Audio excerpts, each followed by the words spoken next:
Today we'll talk about how can you add payment methods on your app. We're going to figure out the solution or know how you can do that on your app.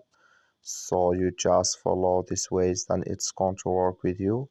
So all you have to do, so you just go down here, you click here on account down here, and you just click here on account. So then it's going to take you to your profile. It's going to show for you like this. Then you go above this sign, click on it here. So then it's going to take you to this list. It's going to show for you like this. Then you click here on payment information. You just click on it here.